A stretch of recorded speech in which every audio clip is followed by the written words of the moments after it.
Our best water change tool of the year. Let's make our lives easier and better and maybe save our homes along the way. As voted by you guys, the #1 most popular, what you pick up and recommend to each other, what is it? It's gonna be the Python No Spill Clean and Fill. I personally love this thing. It's fantastic.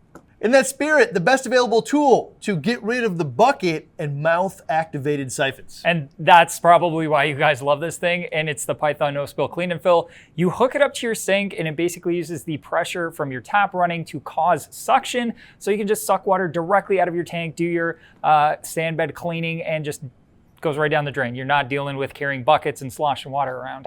Okay, a bucket is a surefire way to make sure you're going to get water on your floor and destroy your floors, get salty carpet, which is hard to clean, or even worse, ruin the finish on your hardwood floors, which will get you in trouble with your spouse. All right, so that said, what's the best upgrade to the clean and spill that you could make out of everything else? That's this guy right here. It's the Seche Ultra Zero. I have such a love for this pump.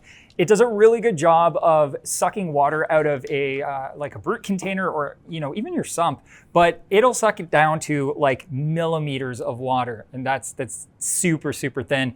And that means you can get every last drop of water from your salt mixing container into your tank, which makes it really easy to see how much water you need to put back. Because if you fill up one container to the same level, you can drain that one all the way down to the bottom. It works a couple of different ways. One, so I could create a siphon, turning on the water at the sink, right, which will suck the water out of the tank. But alternatively that, I can just skip the whole siphon thing. I might even actually screw the little tube on there to make sure it just stays in my sink anyway, even without the siphon. But on the other end, you can actually just put this thing on there and drop it in the tank. And now it will pump water through that tube down your sink, and it's, again, holding on to there.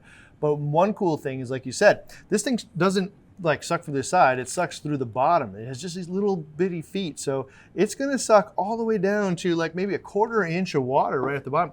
So one of the things that I like to do is just drop it in the sump. So often the sump is about a perfect water change size. Yep. Often somewhere about 10-15%, and just drop in there, let it run dry, and it doesn't affect the tank. The corals aren't exposed or anything. Just a really easy way to do it. This guy caught me totally off guard, the Seche Zero, but also there's a different alternative than the Seche Zero, which is go pick up the biggest AC Seche pump or any pump that you want. These things will screw right on the top of it. And what you can do then is, if I got a 3,000 gallon an hour pump, I can drop that in there on a big tank, and I can pump out all the water I want, in like a minute and a half, right? Yeah. And then also I can pump all the water I want back into the tank in a minute and a half. And also I can even take the water from like downstairs with a pump like that and pump it all the way up, and now it's like 3 minutes instead.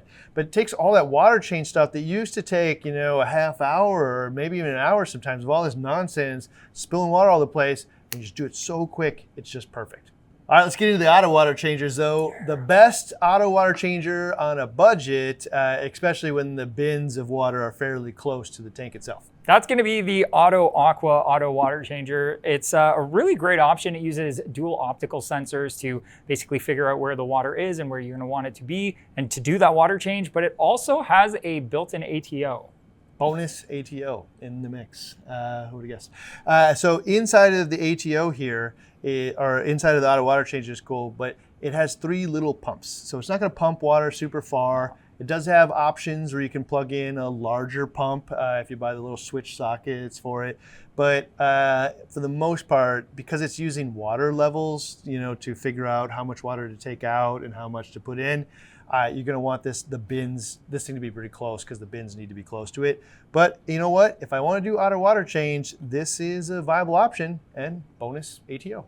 All right, how about best auto water changer standalone solution, the best out there? That's gonna be this big Comore right here. It is a pretty impressive unit. It is super heavy. It's got huge stepper motor pumps inside of it. It's also app controlled, and it has a bunch of redundancy. It has very large pumps. It takes large tubing. It can do much larger volumes of water than a lot of the other water changers can. And yeah, that makes it a really good option if you've got a big tank or a tank that's far away. So there's a bunch of auto water change solutions out there that use metering pumps. They use stepper accurate motors and metering pumps to make sure that we know down to the milliliter almost how much water we took out and how much we put in. This one also has some sensors on there just to make sure. But the big thing here is some of these things are going in this direction is, dosing pumps are just kind of one size fits all in the past. But you know what? I can have a small motor, a small dosing pump that's really accurate for small amounts of 2-part or something.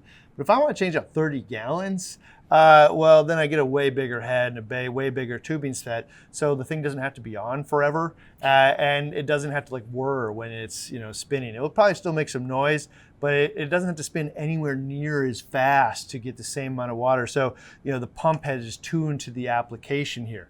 Now I have read the reviews on this one, and people don't like the app. But you have some experience actually using it. So what do you think?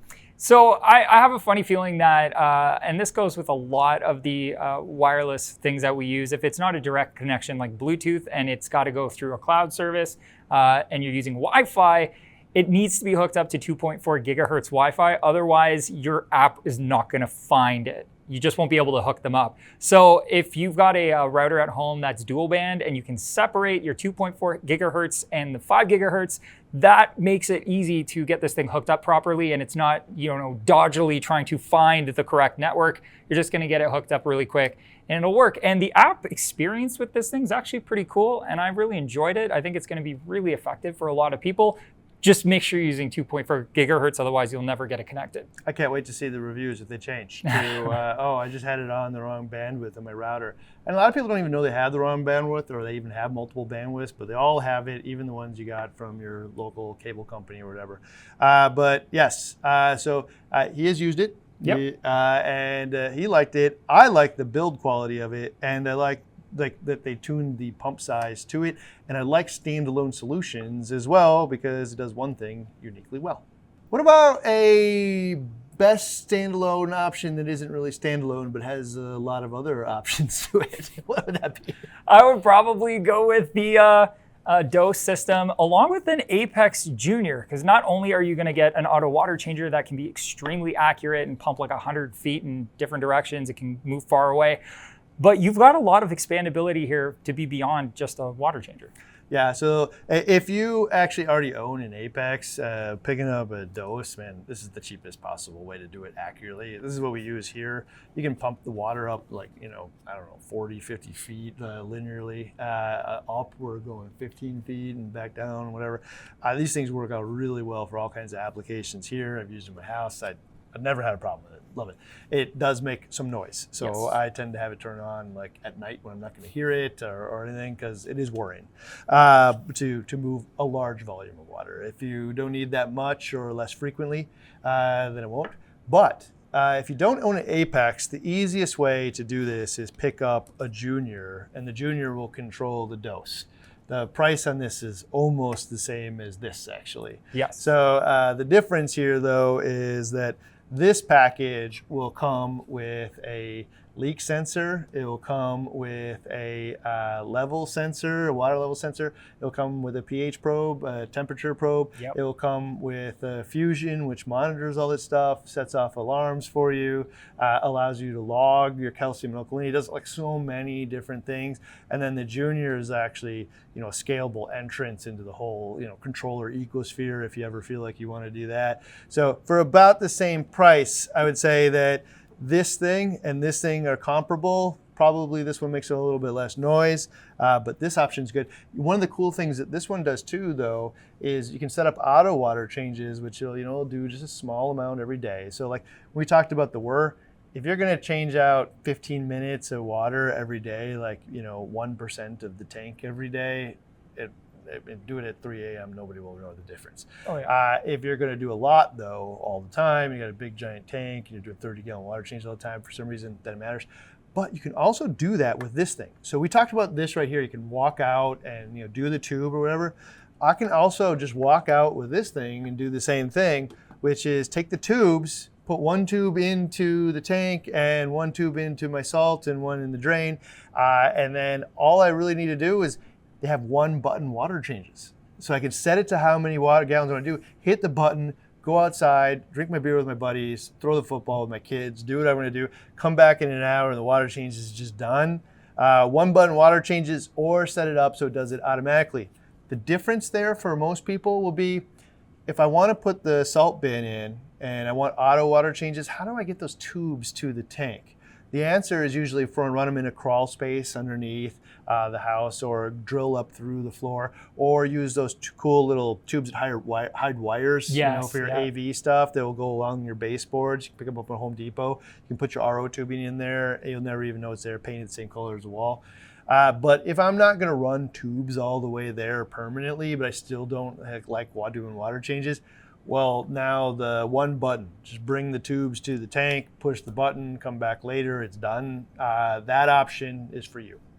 All right, all that said, Thomas, which one would you use? I got a sand bed, so I need to clean that sucker. I always go with the Python No Spill Clean and Fill, but I also always use the CJ Ultra Zero, but there's a little trick. You can pick up those brass snap connectors from Python, use that to attach the Python to the sink, and then also have one on your CJ. That way you can just slide the brass connector off and clip it onto the other one. There's no more threading anymore. It makes it a super fast swap, and it's like the ultimate water change combo for me. I've actually had both hooked up to my tank where I have the auto water change going, but like at certain points where I just like, a little fishy, think something might be in there, need to clean the sand, whatever, I will use this one as well. And what I've done is at a big tank, this just isn't big enough for me. Oh, yeah. So what I'll do is get a big giant motor like I think it's HF series or whatever. Oh, yeah. Because quick really matters to me. I'll put those together. But in general, for me, it's going to be the dose and the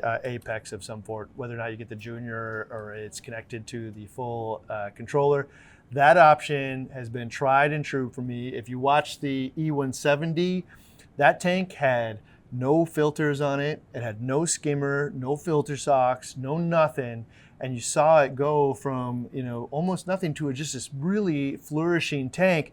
And the only thing we did with it was put it on auto water changes, one of the most successful pass I've ever done. So you might be catching on that you cannot even pry this thing from my cold dead hands. I just trust it. It works really, really well for me in so many applications here at BRS as well as home. But what other things are the best of the year? We actually have its big brother, the controllers. We have test kits. We have all of it. Everything that you're wondering, if you're ever shopping for anything from this and you haven't checked out our best of playlist right here, you're missing out.